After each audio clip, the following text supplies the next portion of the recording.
Welcome back to What the Flag. We are so excited because we are finally going to bring you part two of our conversation all around sacrifice. But first off, our girl Yaz has had her first game as the DC Divas, and I want to hear a little bit about it because not many people get this sort of opportunity to go play American football in another country.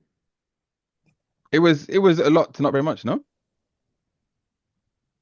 Uh, yeah, it was 71-0, which Casual we knew they stomping. were a team that were new to, well, I say new, they had rejoined the WFA. So we were expecting a team that we didn't know much about them at all. And we were expecting a team that maybe wasn't going to be our toughest opponent. I don't think we expected a scoreline as big as it was. It was great. The heavens opened when we were on the coach. We got there, it was all sunny, it was lovely, and then all of a sudden we literally got to the car park and it was like torrential rain.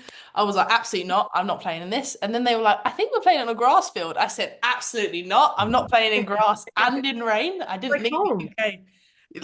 Awful, awful. But then the rain let up, and then we obviously got on the field and stuff, and we started playing. And I think I was super nervous because obviously it's my first game back post injury as well. So I was like, oh, like my knee, and you get like phantom aches. So all of a sudden I was like, oh no, it hurts. There's nothing phantom about them. They're very real. It happens more and more as you get older. So Don't just say be it, just be Kenny. Don't say it. And then yeah, played them, and it was a good game. It was really nice to um, see what our own line could do. I think it's the first time that I've been able to see what the unit does. I feel sometimes when you're in practice, you don't always get to see how someone plays or what their mood is on game day, and that was really amazing. But I think the best thing about it for me was it sounds really bad. Obviously, by the second half, you're winning by that much. You're kind of a bit like, oh, and your mind wanders, and maybe you don't stay in it as much as you should do. But I think the best thing about the game, what I love the most, was the real community that the team has. So obviously we were in Philly and we were on the road, so it's about a three-ish hour drive from DC. But it was just the community that followed the team. So when we were on the side, we obviously had about 30, 40 people who came to watch us anyway. But then there must have been about 10 or 15 volunteers who were all family. So aunties, mums, I think there was someone's grandma there as well. All had their own like DC Divas merch, but we're all on the sideline, cheering us on, making sure we had drinks, making sure we had electrolytes at halftime. They organized like a table and they brought us like oranges and salty crackers and like protein bars, and it was just so nice to have a team that has such a family community. And even when we were taking like reps off because defense were on, they were straight over and they were like, hey, like, how are you, do you need anything, can I get you anything? And even like kids, so our head coach's son was there, and he was walking around with one of the liquid IV drinks and the water, and he was just going around to everyone. He's like 4, maybe 3, and he was like, "Do you want water? Do you want this? Do you want water?" And it's so nice to be part of a team that's genuinely so much of a family, and I think that's really what made the game. Obviously, playing is great, and we had a really good time, but I think the sideline is, what you'll remember when you look back and you go, oh, that game we won 71-0. It's not the scoreline that you're remembering. It's actually the experience of being part of that community, which was lovely. That was huge. Any big plays? Any Uh, I don't know. I had one. My favorite one was the one where I was driving the pile into the end zone, and this is not allowed, disclaimer, but they didn't like it. So one of their players grabbed me by the back of my helmet and then pulled me off of the pile. And Ooh. then there's this nice bit on tape where I go, no, no, no, you're not allowed to do That's all, that. yes, yeah. You don't mess with yes. No, no, no, no. Absolutely not. But I mean, I must say, if it's one thing that I will live by, Americans are my favorite to heckle. They just take everything so personally. It's great. Oh no. And Philly is not an easy city. They are tough as nails and they are ready to fight at any moment. Yeah, yeah. I just love the fact that Yas just called out all Americans everywhere. Come Yeah. at me, bro. Yep, cool. Oh, Oh, that's oh, the you thing, Yas. oh. Yeah. You go. You She's took that on hiding. yourself. She's hiding. Not everyone, I mean it. Do you think, is there anything that you would take, I guess, that you, from your experience so far or from being on the sidelines, that you think we could integrate more into, European UK culture? Oh, it's that family feel for real. Like, oh, for real, look, real American.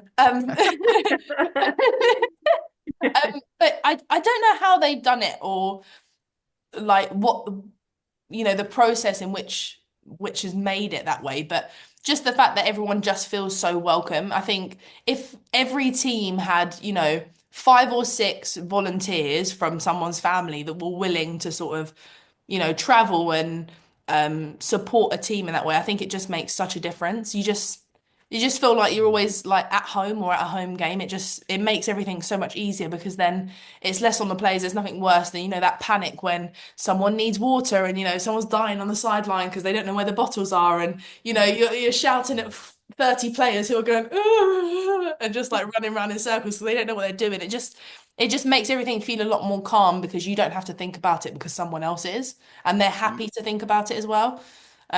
Yeah. So Phoebe, I would ask, is that something that you would say is a cultural thing, especially around team sports, especially in the States? Is that normal? Is that kind of the norm?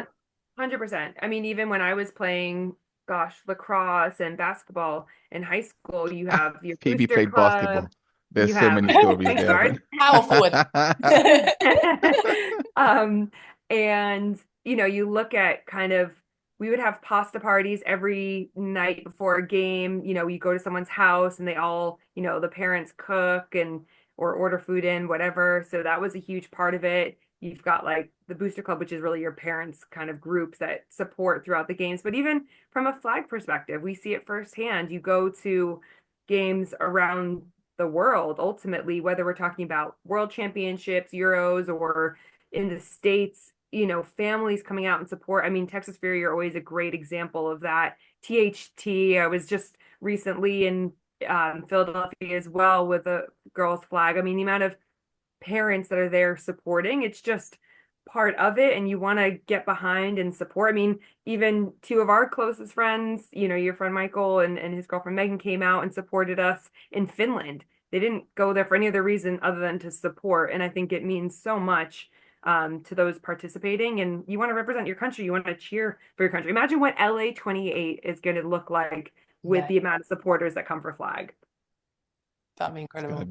be, it's gonna be wild. And I'd just like to double down on that shout out because it wasn't like Helsinki, Finland. It wasn't a big city. It was Lahti in Finland, which is Yeah. in the sticks. So shout Megan and Michael for coming out And and everyone supporting else us with who, that. yeah, And journeyed everyone through. else, yeah. And everyone else who decided to spend a whole week. Yeah, yeah. Um, That's cool. Listen, the last talk we did, we got super sidetracked and we were supposed to be on. So I'm gonna push it back to you, but can we can we get to what we wanted to talk to in the first place? well, yeah, I mean, just going back to it, I mean, perfect example from Yaz is talking about the people who are going to the games and sacrificing, whether it's the travel, a lot of tackle flag, we all have full-time jobs. So sacrifice is genuinely such a huge part of it. I know Mhm. even personally, I'm finding, I think I've always sacrificed within my career and I have no problem doing that, right? Because I've got very clear goals and what I want to achieve as an athlete, as a coach, as a broadcaster. But nobody can get anywhere without having to dedicate time and money and energy. I mean, even now, I'm thinking so much more about the recovery side of being an athlete. And, Yaz, I'd be interested to hear what you're learning out in the States. But, from doing, I feel like I've got a whole team around me now from a recovery standpoint, from, working with someone who does active cupping and sports massage to my actual like gym routine, making sure that I've got a great team. James is in the state. He opens his gym to me. We put together workouts that are specific whenever I'm back there.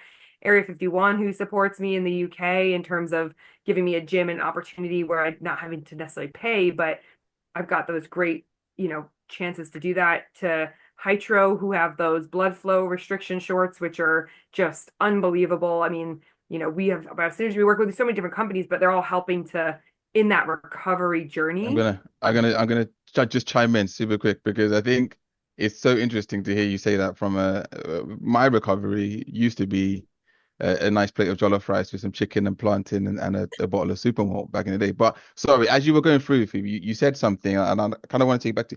You said that you've always sacrificed through your career because I think there's so much that you've done, and it's I think it's both of you on here, or good for saying all of us, but I would love to go back to maybe more a time when you're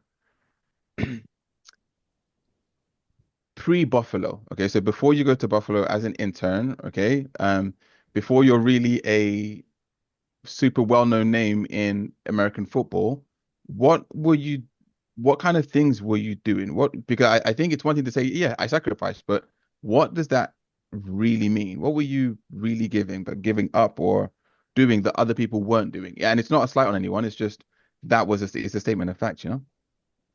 I think, gosh, before Buffalo, I mean, I'd been working with horses, so I had literally one day off a week, and it was a Saturday. Well, it wasn't originally Saturday. Saturday would be like a big eventing day, but I was like, look, I need Saturdays off because when we started like GB Women's, we did it on Saturdays because rugby would train on Sundays.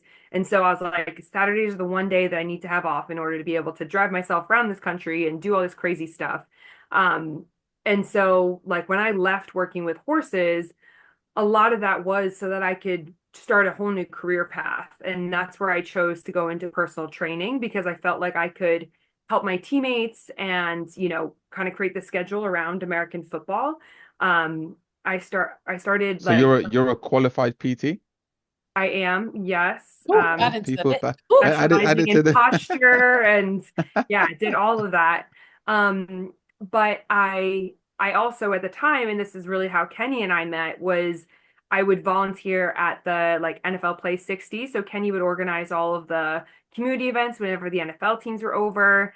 And Wayne Hill was like a big part of that because I was playing for the Lions. Um, and so yeah, I so sorry, would Phoebe. I'm gonna keep cutting you off because I think you're glossing over some really key, bits of it. You said you traveling around to the Play 60 events, right? What was that?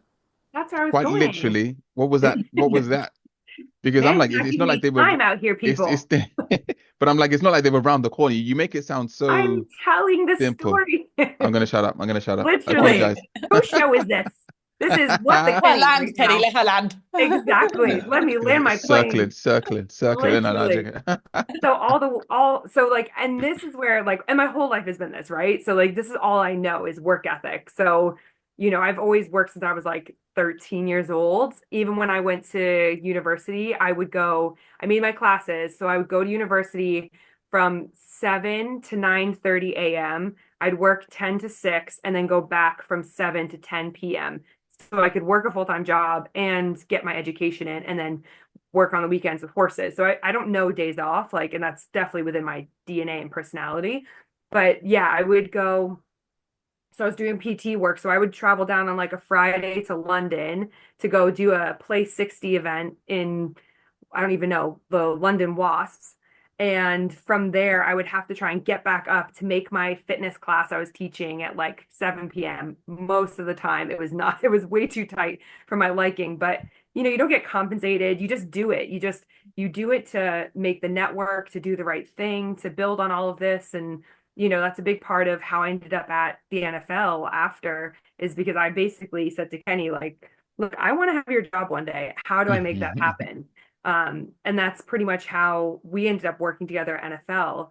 But the whole thing with any of this is like it is sacrifice. I've missed more weddings, events, birthdays, whatever, because for me, the biggest priority is playing sport, going and playing for my country, doing things that not everyone would do because it may not mean as much to them, or maybe you just don't know what you don't know. And so, yeah, I think I've just kind of built my whole existence around prioritizing, and it may not be the nicest thing. And I've missed out a lot on my life, and I understand that, but I'm glad and proud of what I have so far.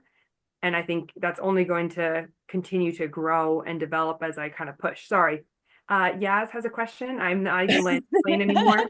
Well, but then I'll say, obviously, you're talking about like all the things that you've missed out on and that, obviously you've sacrificed. But do you regret any of the decisions that you made in doing that? Oh, yes, yes. Let's go. I think the Oh, only thing I ever regretted, I don't re like the only decision I've ever regretted is leaving Buffalo. That was probably my toughest, the most horrible, tough decision I've ever had to make. And that was really built off of I'm trying to think of the most diplomatic way to say this, but like false pretenses that I was guaranteed pretty much when I came back to the UK that was Oh, is a very different, longer story for another day. And so I never would episode have next week. left Buffalo if it wasn't for that. And it took me a long time to kind of recover from that, truthfully, because it was really hard I felt really lost when I came back, and I found it even harder to like see them playing every week. And it was off the back of that, I ended up going out to Potsdam and coaching the GFL as a defensive coordinator out there. And so, great things came off the back of it, but it took me a really long time to kind of get over that decision and be okay with where it's led me to now.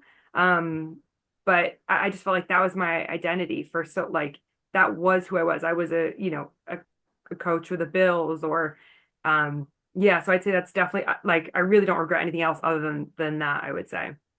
because I mean, and there's so many things I could point to that I wish I think we need to have some longer episodes. I'd love to know if people would listen to longer episodes because there's so many, from Bulldog Bucks to, Oh those are yeah. things that people don't know about yet, but we'll save that for probably another time. This is It's the not my show. It doesn't have to be Well, about no, me, but guys. I want to hear Phoebe about all of Schechter you too. show.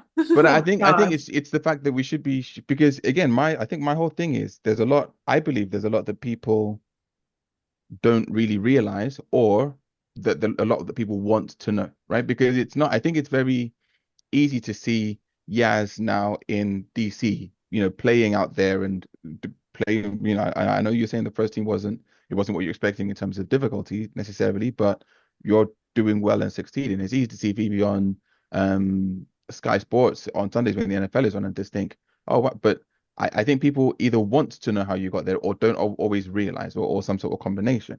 And I think because one of the things that really blew my mind when I first met Phoebe, but properly when we started working here, I was just like, because Phoebe, the travel Phoebe's talking about is like from London to Manchester, let's say.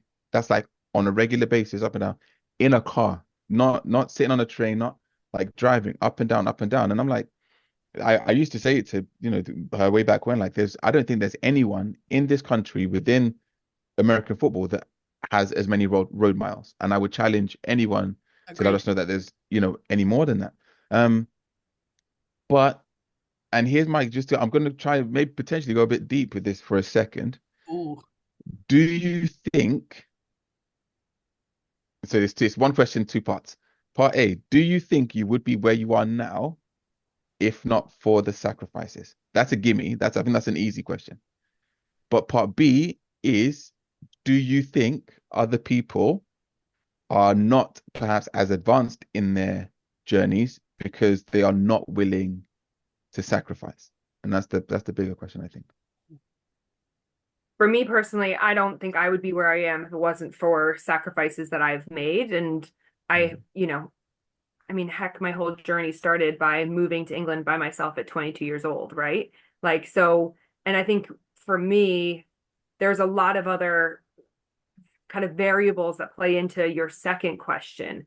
And if I look at, okay, who I was before I moved to the UK as opposed to before, like people would not believe the stuff that I went through before I moved over here. Like and Mm. just to share with my wonderful world here, I mean, I came over here in January 2022 to interview with the guy on the Dutch Olympic team who I ended up working for. It was right before London 2012. And I was like, this is he basically said, you're hired, figure it out.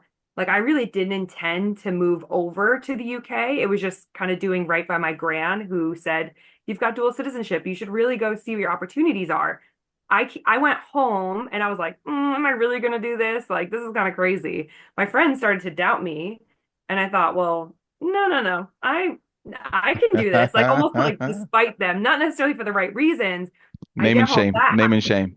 No, I'm joking. No, Don't. I get home back Do it. and legit, probably within the next like couple months, I get my car gets evicted because I've got no money and I've not paid my bills. I get kicked out of my house. I was living with two ice hockey guys. One of them hadn't been paying the entire time we lived there. So now I've got no car, nowhere to live. And I was like, you know what? Sometimes we just need a sign. Sometimes you just need external pressure. And for me, I find most of my career, you know, I've grown to love that feeling of being uncomfortable, right? That discomfort that we always talk about, that growth mindset. It's not just words, it's a real thing. And I think, Yaz and Kenny, you both have experienced this in different formats throughout your lives as well. And I think for a lot of people, we don't want to be uncomfortable. It like who wants to feel like that? It's not nice, but if you push through and you get to the other side, there is nothing more fulfilling in the way that you develop as a person. I mean, I never would have done something like this or do any of my talks or been on TV or anything if I hadn't grown out of that person I was when I lived in America and I moved here and I became someone new.